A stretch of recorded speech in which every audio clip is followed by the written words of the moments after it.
बहू संस्कारों वाली। बेटा अब खुद कमाने वाला हो गया था, इसलिए बात बात पर माँ से झगड़ पड़ता था। ये वही माँ थी जो बेटे के लिए पति से भी लड़ जाती थी, मगर अब फाइनेंशियली इंडिपेंडेंट बेटा पिता के सामने कई बार समझाने पर भी इग्नोर कर देता और कहता, यही तो उम्र है शौक की, खाने पहनने की। जब आपकी तरह मुंह में दांत और पेट में आंत ही नहीं रहेगी तो क्या करूँगा। बहू खुशबू भी भरे पूरे परिवार से आई थी, इसलिए बेटे की गृहस्थी की खुशबू में रम गई थी। बेटे की नौकरी अच्छी थी तो फ्रेंड सर्कल उसी हिसाब से मॉडर्न था। बहू को अक्सर वह पुराने स्टाइल के कपड़े छोड़कर मॉडर्न बनने को कहता, मगर बहू मना कर देती। वो कहता, कमाल करती हो तुम, आजकल सारा ज़माना ऐसा करता है, मैं क्या कुछ नया कर रहा हूँ। तुम्हारे सुख के लिए ही सब कर रहा हूँ और तुम हो कि उन्हीं पुराने विचारों में अटकी हो। क्वालिटी लाइफ क्या होती है तुम्हें मालूम ही नहीं।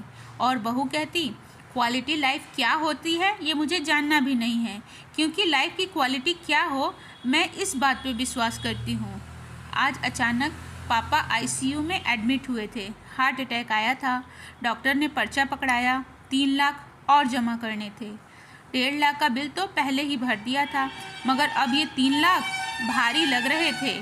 वह बाहर बैठा सोच रहा था कि अब क्या करें। उसने कई दोस्तों को फ़ोन लगाया कि उसे मदद की ज़रूरत है, मगर किसी ने कुछ तो किसी ने कुछ बहाना कर दिया।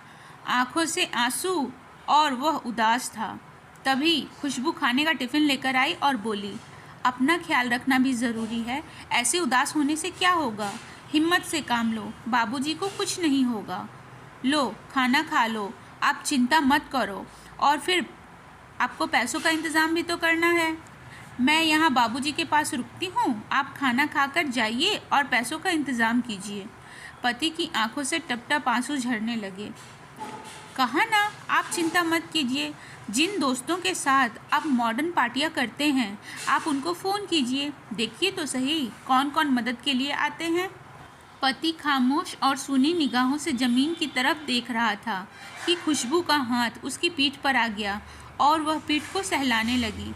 सबने मना कर दिया ना, सबने कोई न कोई बहाना कर दिया खुशबू।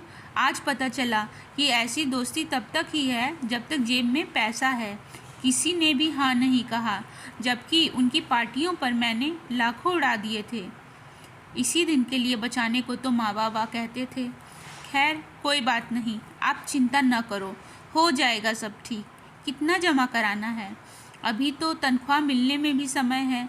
आखिर चिंता कैसे न करूं खुशबू, तुम्हारी ख्वाहिशों को मैंने संभाल कर रखा है। क्या मतलब? तुम जो नई नई तरह के कपड़ों और दूसरी चीज़ों के लिए मुझे पैसे देते थे ना, वो मैंने संभाल रखे हैं। माँ जी ने फ़ोन पर बताया था 3 लाख जमा करने हैं। मेरे पास 2 लाख थे, बाकी मैंने अपने भैया से मंगवा लिए हैं।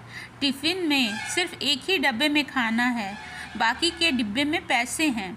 खुशबू ने थैला टिफ़िन सहित उसके हाथों में थमा दिया। खुशबू, तुम सचमुच अर्धांगिनी हो। मैंने तुम्हें मॉडर्न बनाना चाहा और हवा में उड़ रहा था, मगर तुमने अपने संस्कार नहीं छोड़े। आज वही काम आए हैं। सामने बैठी माँ के आंखों में आंसू थे। आज उससे अपने खुद पर नहीं बल्कि पराई माँ के संस्कारों पर नाज हो रहा था, और वो अपनी बहू के सर पर हाथ फेरती हुई ऊपर वाले का शुक्रिया अदा कर रही थी।